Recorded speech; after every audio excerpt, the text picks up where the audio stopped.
Hello, welcome back. We are in the final stages of getting this engine ready for use.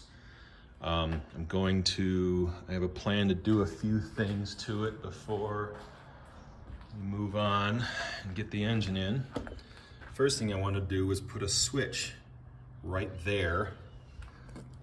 This is the switch I'm going to use. It came from, I think, Summit Racing. It has a common, a normally closed, and a normally open contact. And this switch switches states at 5 PSI, 7 PSI, I can't remember. But anyway, the point is that I want this switch to monitor oil pressure so that, where's my thingy?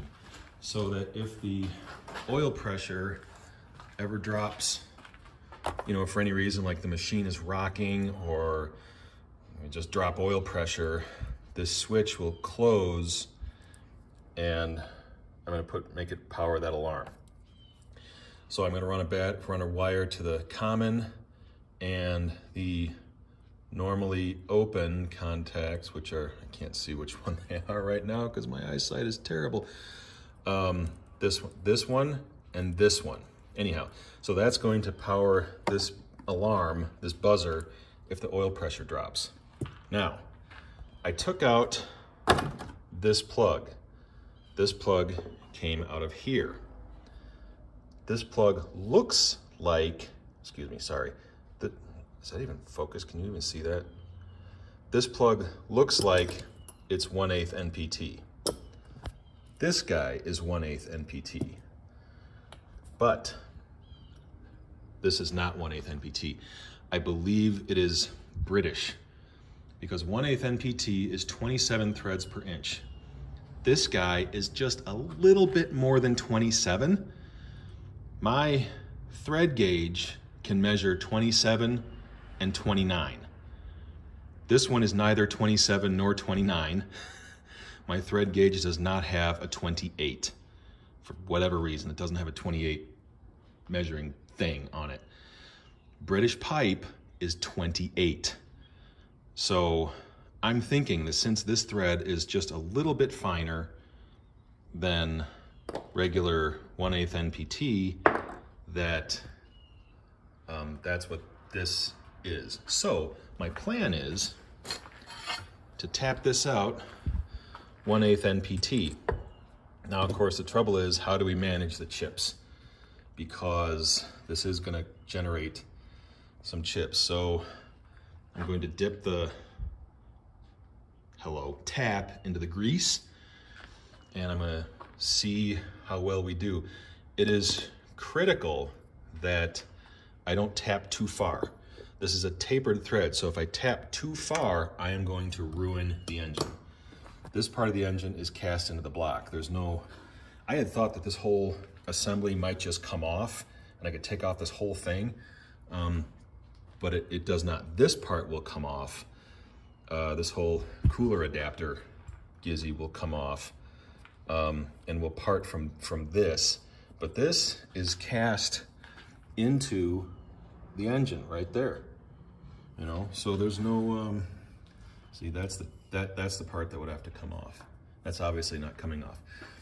So I'm gonna go ahead and give that a try and see how we do. Wish me luck. Okay, that went really well. We are now 1/8 NPT here. I believe I gathered all the chips and I think we're okay. I had to do a little extension and an elbow in this business because it was just too tight in there to fit just putting this switch, screwing it in there. So I had to make a little kind of goofy 1/8 inch brass. I can't really show it to you that well. An extender out of 1/8 inch brass, okay? So that's all in there, and I have my wires hooked up. We're gonna do a test. So what I have here is I have my jump pack hooked up to the starter, and we're gonna test the functionality of this switch. And how we're gonna test that is, we're gonna pretend my meter here is the irritating buzzer. So when the engine is off, or when it loses oil pressure, you're gonna hear the buzzer, okay? That's the buzzer. The buzzer is to tell you we've lost oil pressure. Now I wanna see how long I have to crank it to get that buzzer to stop buzzing. Here we go. I'm not sure it shut off.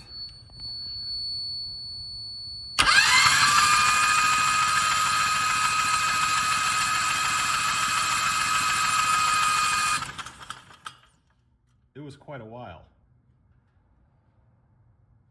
Now is it gonna? There. So it lost pressure again. Let's try it again. There, significantly less that time.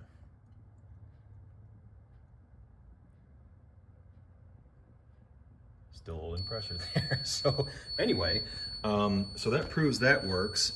It does have to crank for a little while before that switch closes and the alarm goes off. But remember, I mean, the whole point of this is to warn of a bad situation. We just want to know when the oil pressure has failed. So when the oil pressure drops, this thing is going to go off, powered by that switch. Let me turn this annoying mess off. And the next thing we have to do is, I know I already figured this out, but I got to figure it out again. Which one of these wires over here is kill and which one goes to the battery? This one, I'm real sure this red one charges the battery, and then I think black ones are the kill, but I got to flip it around. Oh, the other thing I put on was this guy.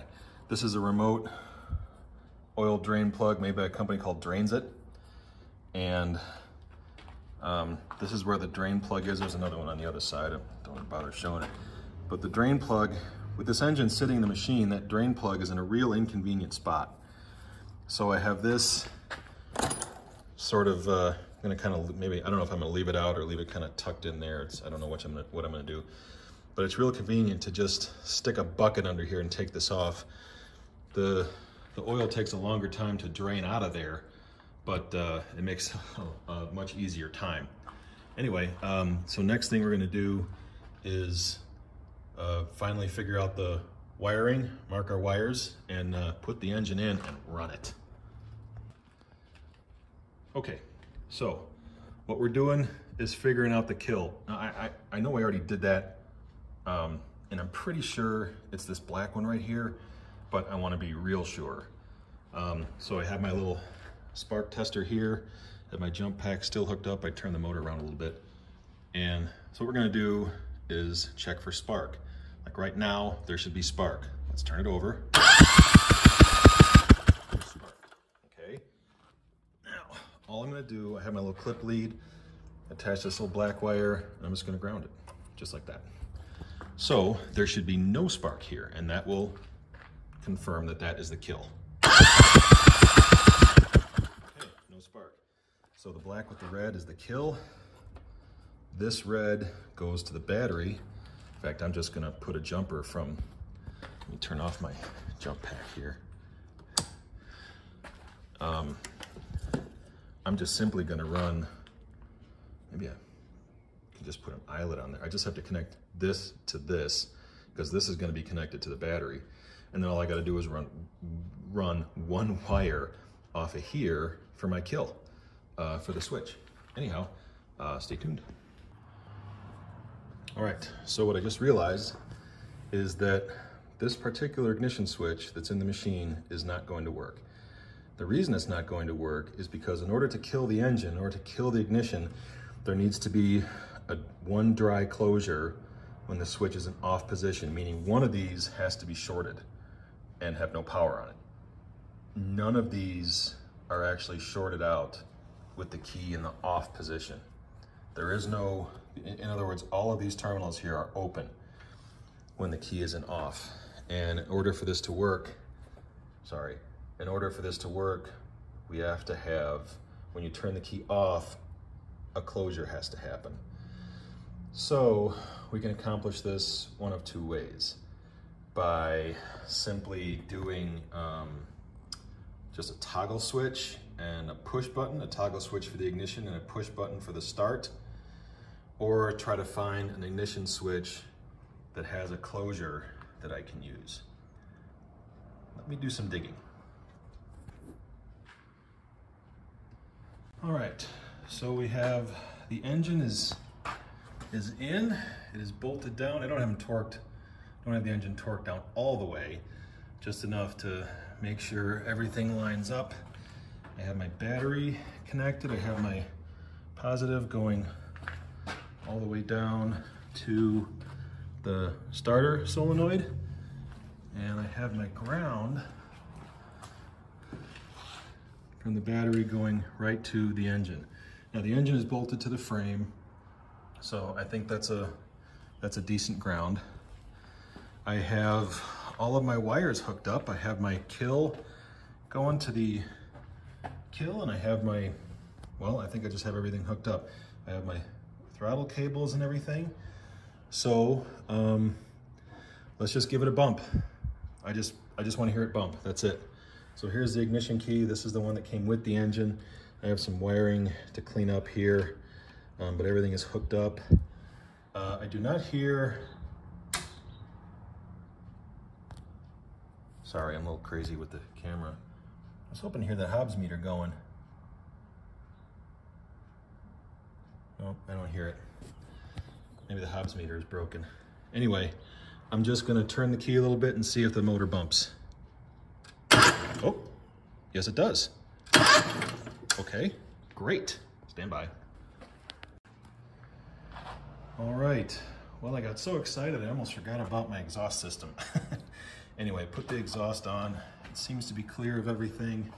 Putting it on this side is real tight, but it does go on with the engine, you know, without having to pull the engine out. Anyway, it is moment of truth time here. I've got my fuel line hooked up. It goes around and connects up into there. I think it's time to crank it. I'm gonna give it a little bit of go juice here, because this thing is gonna have to run for quite a while to get the fuel to the engine. So we'll give it a little huff of that. And here we go. All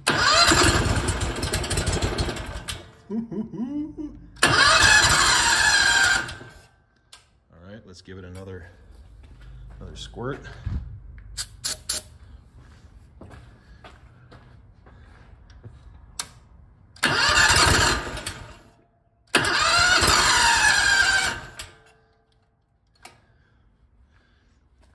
I kind of expected this. Many trips.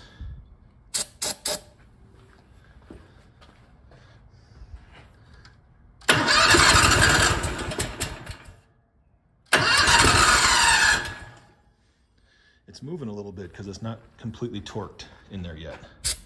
I left it a little bit loose just in case. Give it a little choke. Well, let's open the choke. Give it a little bit of this. I don't even know if this thing's pulling fuel yet. Let's close the choke. It's getting real close.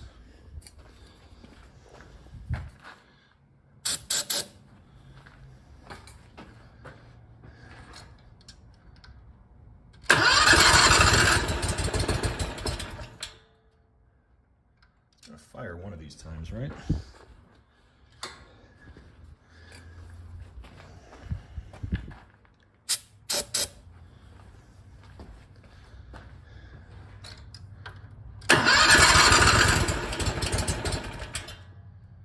All right, let's see what's going on here.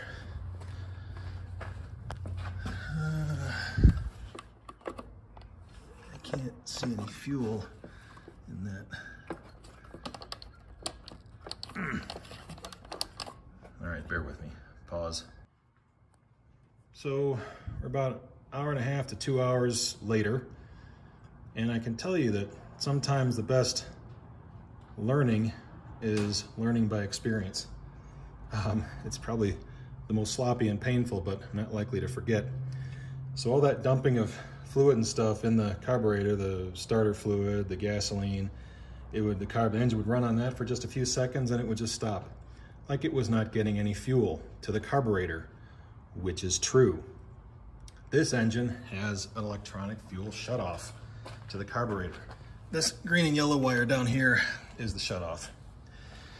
So I have it run off the accessory plug of this accessory terminal of the switch, and I also have my little backup alarm that I installed right there running off the switch. Now the backup alarm is for the low oil pressure. So when I turn the switch to accessory, the alarm goes off, sensing low oil pressure. I fire up the engine.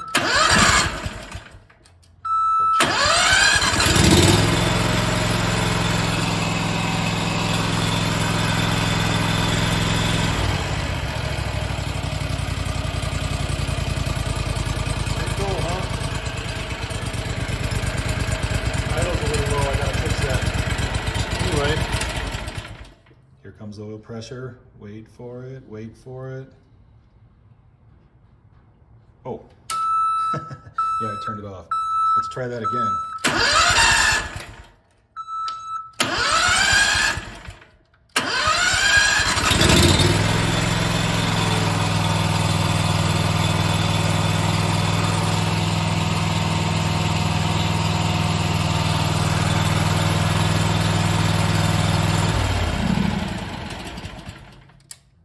Now the ignition switch, there it goes. There's the oil pressure. Okay, so what's left is you have to dress up some wiring. I am charging the battery, so the engine is charging the battery, so that's good. I got to clean things up a little bit, but I'm going to call this a success. Have to fix that mess. Anyway, that's it. Thanks for watching.